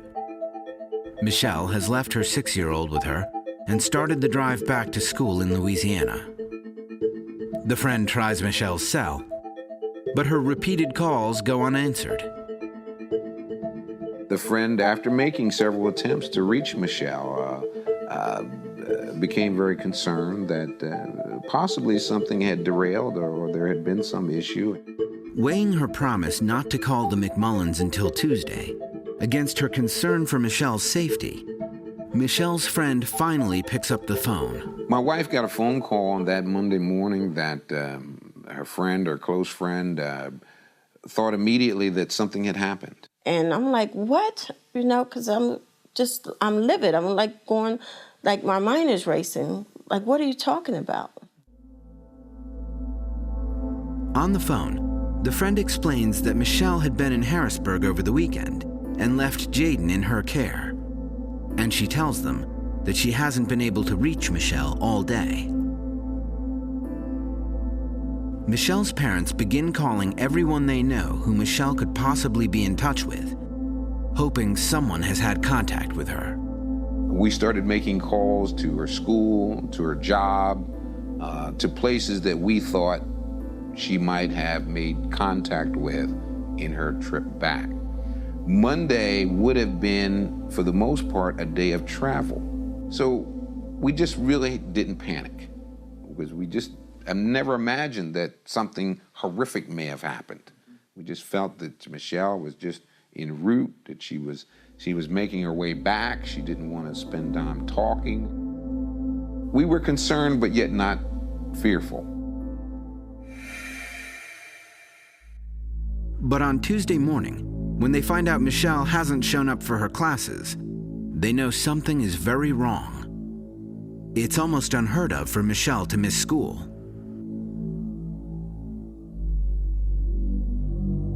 On Tuesday, we called the police. We became involved when her father, Mr. McMullen, called the police department and reported her missing. He described his daughter as you know, a normal kid, single mother, working hard, going to school, was heading back down to college, and basically never showed up. But the police also explain that not enough time has gone by for Michelle to technically be listed as a missing person. The authorities said that at that point they couldn't help us. They couldn't do anything until the necessary time had elapsed of her missing. So pretty much throughout that Tuesday, we're very concerned. We're very, I want to almost say, frantic. On Wednesday, 72 hours have now passed since Michelle went missing. Her father, Michael, is finally able to file a missing persons report.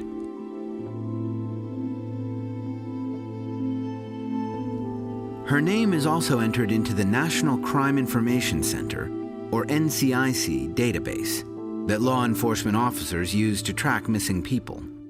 That's nationwide, so whoever would come in contact whether she was listed as a missing person. When police question Michelle's parents, trying to find out anything that might help them locate Michelle, they discover she's been plagued by severe migraine headaches. The father, Mr. McMullen, had told us that, and that was a concern.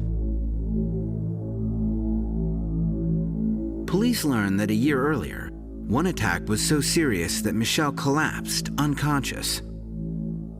In fact, her son Jaden, then 5, dialed 911, and paramedics were dispatched to the scene to revive her. And he kept calling her, Mom, and she wouldn't answer. So he didn't know what else to do, so he just picked up the phone and dialed 911 himself. Michelle was rushed to the local hospital. She later tells her family that before the attack, her vision had become blurry. Was it possible that Michelle experienced a migraine attack so severe to cause a car accident? It sounds like a chillingly reasonable explanation to her father. We felt that Michelle had been in an accident, that she just, was not in any condition to be driving over 1,000 miles with such little sleep. The possibility that an injured Michelle might be stranded on the road, somewhere between Pennsylvania and Louisiana, haunts both her parents and law enforcement officials. Some of those back roads down there, I mean, you could be missing for a month before anybody would spot your car. The McMullens immediately take action.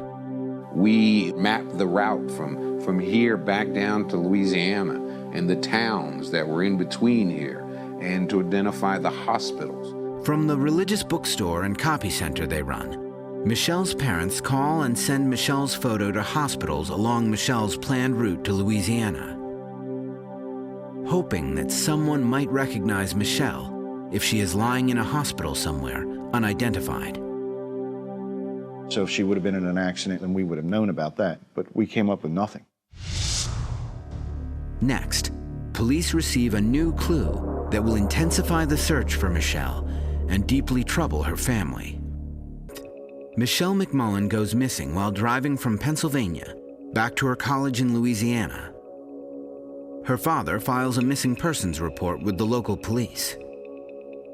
Because Michelle has a history of severe migraines, family members are concerned that Michelle may have been injured in a car accident and unable to call for help. I mean, she was just a happy-go-lucky hometown girl going to college and raising a kid, single mother. You spend a lot of time spinning your wheels, and we weren't coming up with anything. While continuing to investigate the possibility that Michelle has been in a car accident, Harrisburg investigators also begin exploring other theories to explain her disappearance. They interview the friend Michelle left her son with in Harrisburg. What she tells them is shocking. According to the friend, Michelle has run away, possibly abandoning her son. This friend had said to the police that Michelle was ran away versus her being missing. She tells police that Michelle left her a letter before she drove off. She had written a letter. Michelle had done it herself, and it pretty much gave it to her friend, and she would be in contact with her, and I guess she wanted to check on her child. The letter was addressed to her friend, and had a news stating the fact that they're sorry for getting them involved in it, getting them in the middle. In addition to spelling out instructions on how Michelle's son should be cared for, the letter contains many perplexing statements. I don't know what's going on, but I know the fingers are all on me. I was responsible for everything. I'm hurting and scared. But Michelle's mother questions the authenticity of the letter. I said, this is not Michelle's handwriting. I had to keep reading it because, like I said, this is not my daughter's handwriting. It's similar to her handwriting, but this is not her handwriting. It's not. After analyzing the letter and speaking with the friend, police find no reason to conduct a handwriting analysis. They believe the letter is from Michelle. But the statements made in the letter puzzle them. Do they prove that Michelle willingly disappeared? It's an intriguing clue. And that's when we started to put some of the puzzle together. Well, she may have a reason not to be found. But the McMullins are adamant that Michelle would never run away. She was not a type of person who traditionally had run away. Hadn't been proven the type of person who just disappeared for no good reason. There is nothing in the letter to help them locate Michelle. And without more evidence to confirm what Michelle's friend had said, investigators continue to view Michelle as a missing person.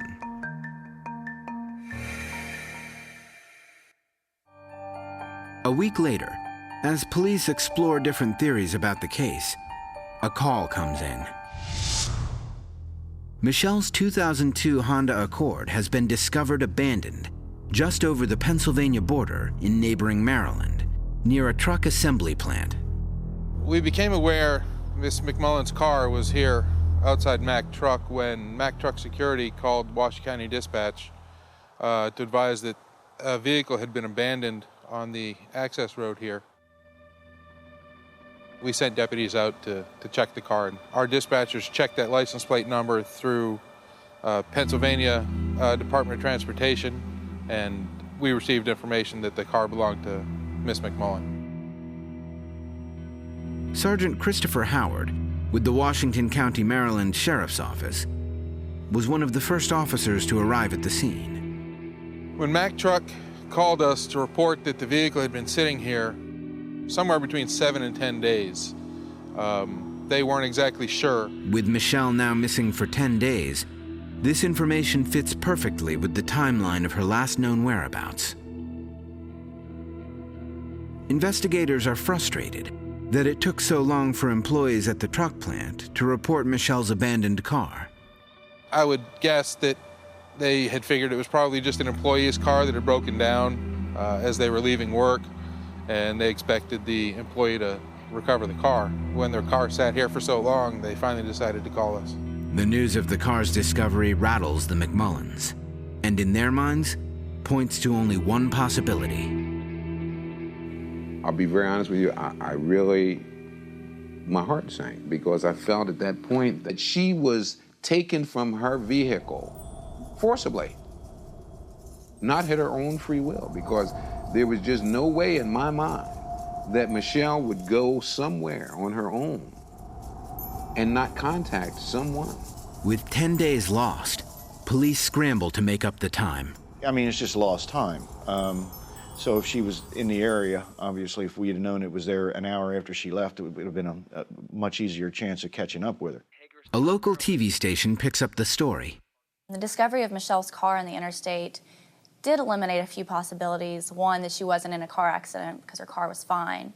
And two, that she didn't die right there on the scene. With the likelihood of Michelle being injured in a car accident now eliminated, investigators focus on other possible scenarios. When we found the car, we weren't exactly sure why Miss McMullin had left it here. When we began to examine the contents of the vehicle, we looked at it as hopefully we would find something that would indicate where she may have gone. The examination of the car reveals some clues, but they don't all add up. The car doors are locked, but inside, police find Michelle's purse, along with her cell phone, wallet, and ID. Evidence that reinforces the McMullins' fears their daughter has been abducted. I thought that she might have been asleep and somebody seen her, a trucker or somebody, and, banged on her window and scared her, and she got up and they took her out the car. The vicinity surrounding the truck plant is a mixture of farmland and wooded areas. Areas that would be sparsely populated at night when Michelle would have been separated from her car. In this area especially, it's not a really populated area. It would definitely be easy for Michelle to just pull up, leave her car, and nobody would ever even see her. I don't think there's a lot of people around there that would really say, "Hey lady, what are you doing?" Police form search parties to scour these areas for clues. They also bring in scent-tracking dogs to determine Michelle's movement. The dogs pick up Michelle's scent and track it 50 feet from the car towards the main road before it goes cold. With the bloodhound tracking Miss McMullen from the vehicle towards Moggins Avenue, the conditions that caused her to walk there, again, we had no idea of that. Still, the McMullins contend there can be only one explanation. Michelle did not leave her car willingly. The tractor trailer is about 50 feet in length. And that certainly makes sense that, hey, maybe a truck pulled out, saw her, stopped, went back, grabbed her up, put her in the truck, and went on their way. I mean, if this woman left her car on the side of the road and had a plan to escape and get away and go somewhere else, you would think she would take her personal items, things she needed to survive, like her credit card and her cell phone and her wallet. But it seems weird that she just walked away and left everything that are completely vital to surviving. As ground searches of the area are completed, only one thing is certain. Michelle McMullen is nowhere to be found. We had hoped maybe to find something indicating where she had gone or why she had disappeared. We didn't find anything. The McMullins are frustrated when the police are unable to turn up anything to help them locate Michelle. And they can't believe no one at the truck plant saw her leave her car. How come you could not see if someone got out that car? You would have to notice if somebody's pulling up and pull over to the side. You would have to see that. You have no choice. Even if your back is turned, you're going to turn around, you still would have to see. You have to see that someone pulled that car there and got out that vehicle. But as investigators begin evaluating all of the evidence in the case, Michelle McMullen's disappearance starts to look less like an abduction and more like something else. There was nothing in the car that would indicate to us that there was any foul play. There was no evidence of a crime, no blood or anything like that. Each one of those things that we came up with sort of leads us to believe that, okay, no, she's not a missing person, she wants to be missing. Could Michelle have wanted to disappear? When something from Michelle's past emerges, it throws the missing persons investigation into a tailspin. After she vanishes, Michelle's car is found abandoned right over the Pennsylvania border in Hagerstown, Maryland. There are two theories about her disappearance. Her family insists she was taken against her will, but police believe the evidence shows that she wanted to disappear.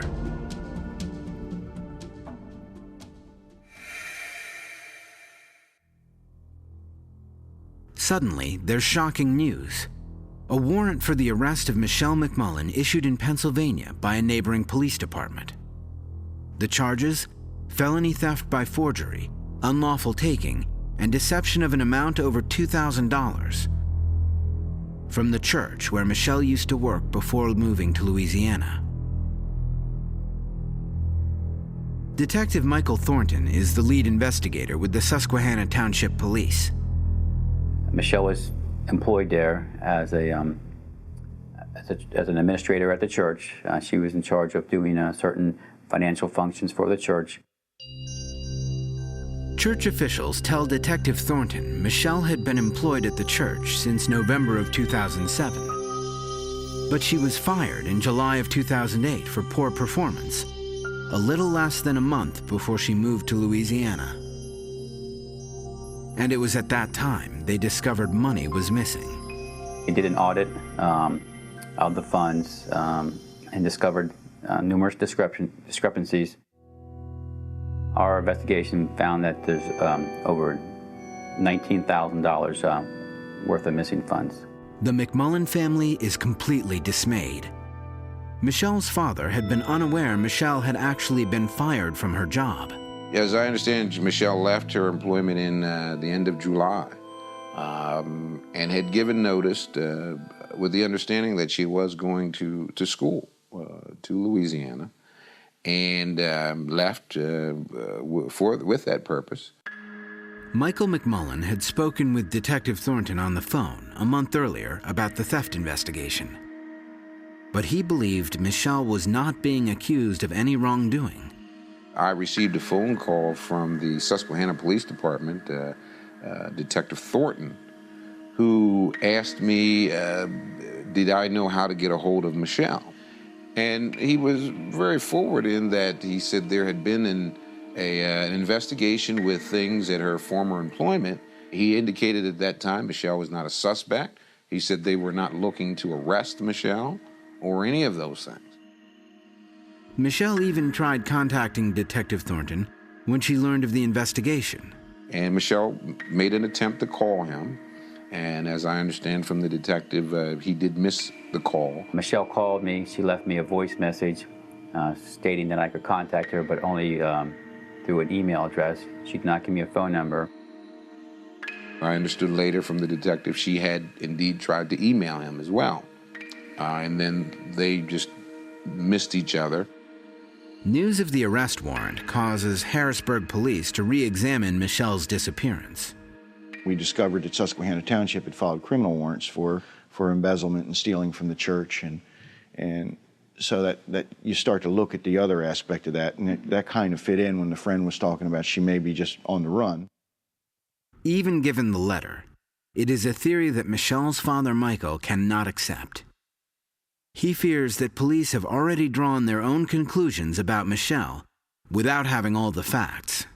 Once there's any release of some type of criminal information, everybody's mind is made up. People are now convinced, well, she must have done something.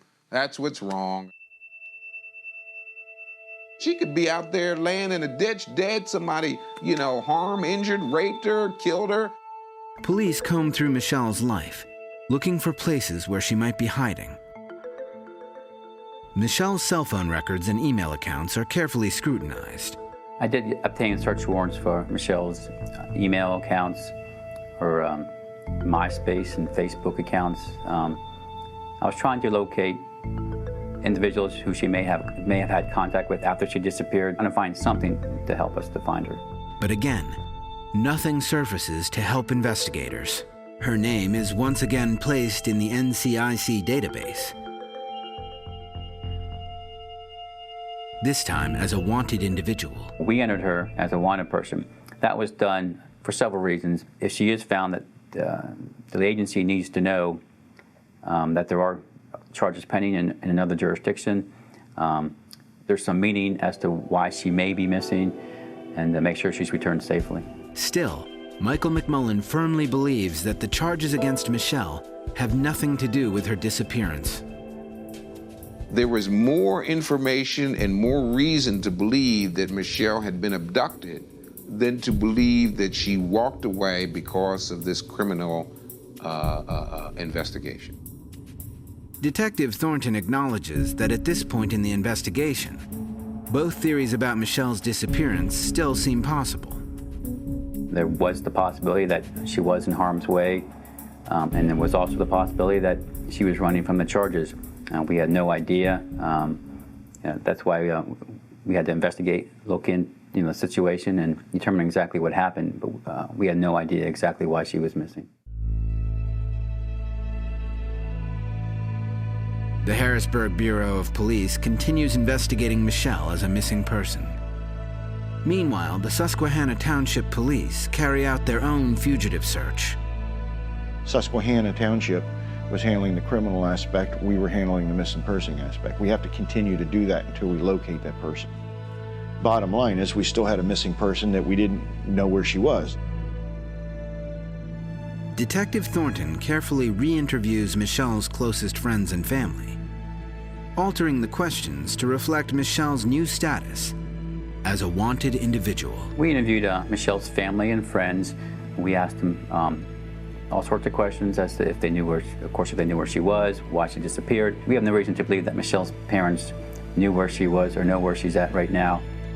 They are generally concerned about her safety and want her to return home to them. But while Detective Thornton believes Michelle's parents have been completely forthcoming with what they know, he feels the same can't be said about Michelle's childhood friend, the one who Michelle left her son with before disappearing.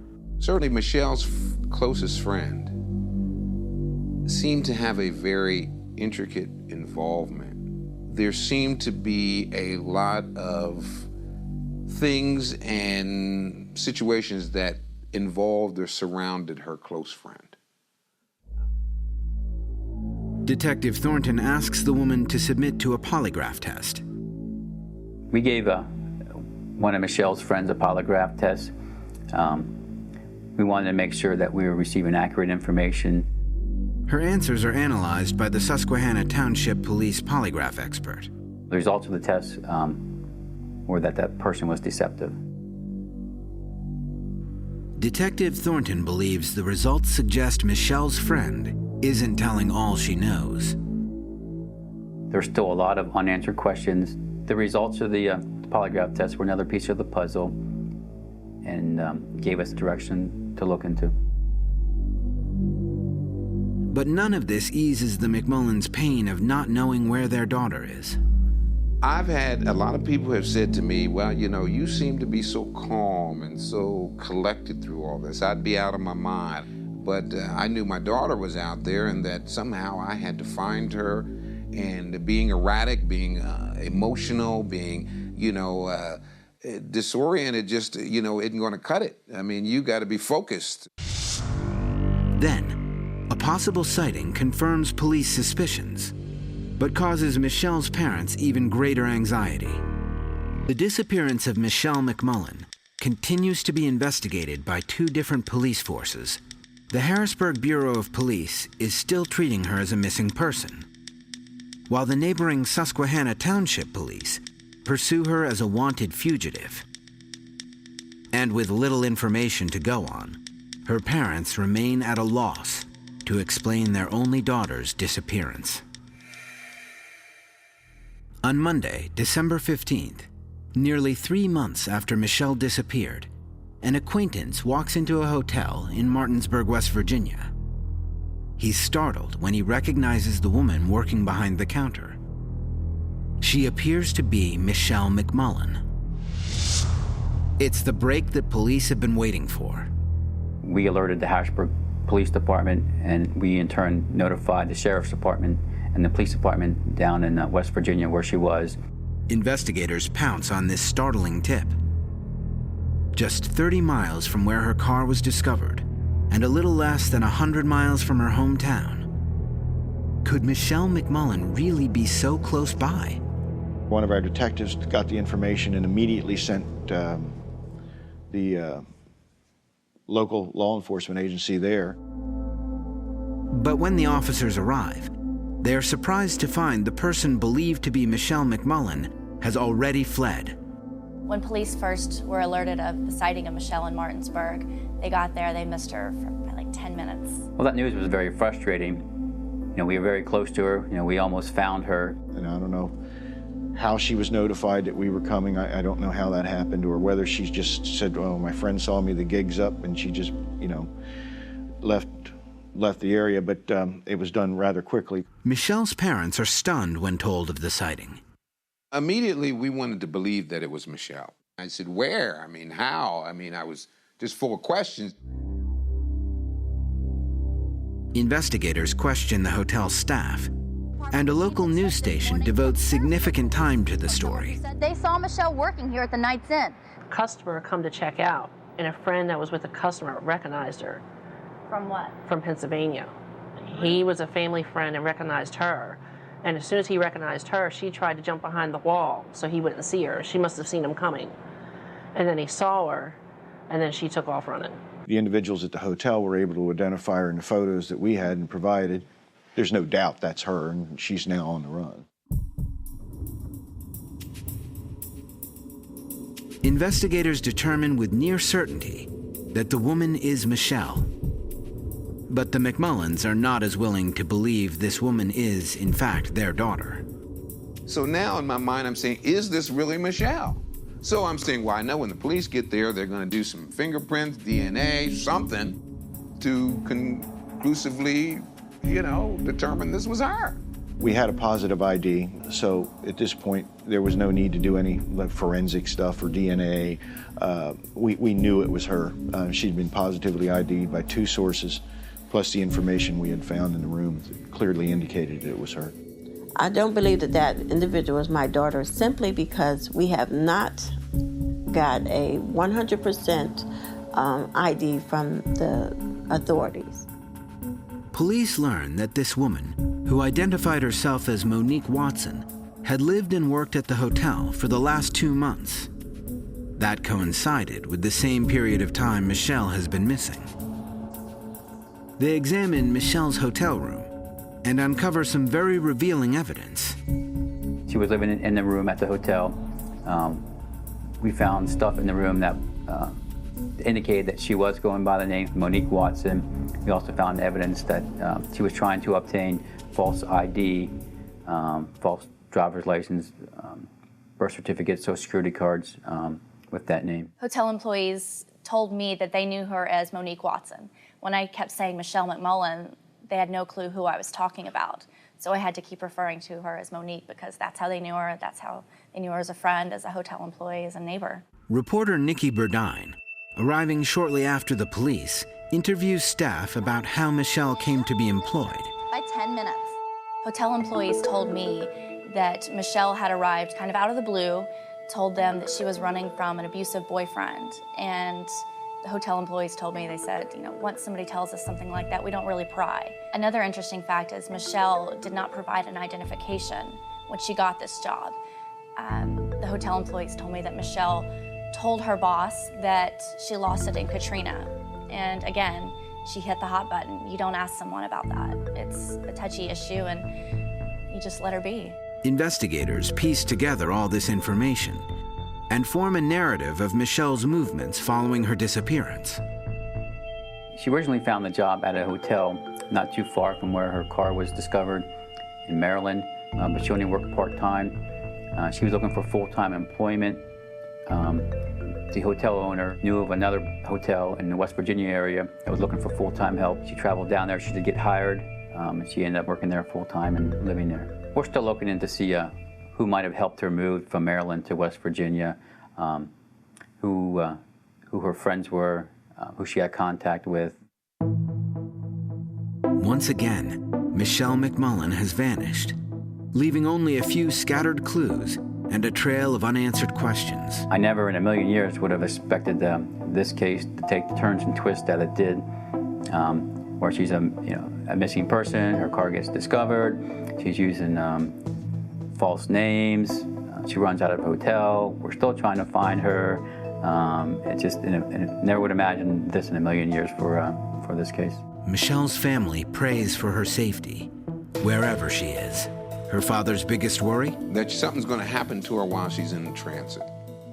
That's my biggest concern, is that, yes, okay, up to this point, maybe she's been safe, or maybe not. We don't know what she's had to endure to get to where she is at this point. Your child is out there, and if she is running, who does she know? She doesn't know anybody, but just feeling, it's really unexplainable, just like an emptiness, a piece is missing, and you want to find your child. After reviewing the evidence, the Harrisburg Bureau of Police closes their missing persons case. But for Michelle's parents, the case is far from over. Their lives are still full of uncertainty, and fear for their daughter. I can't think about the negative aspects of this. I have to think about finding her, period. And that's what I've been asking other people to do. Michelle's son Jaden still waits, wondering when he will see his mother again. Sometimes, you know, he's the average 6-year-old boy, and then at other times he's like that little child that's like, "Where's my mom?" That's his words. "Where's my mom?" 2 years go by. The trail goes cold, and Michelle's parents wrestle with the possibility that they may never know what happened to their daughter.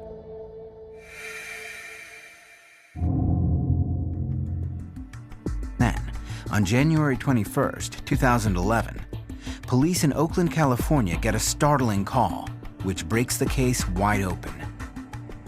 A disappeared viewer has recognized Michelle at a hair salon. The Oakland police team up with the FBI, and 4 days later, they raid the salon. Michelle, who has been living under an assumed name, tries to flee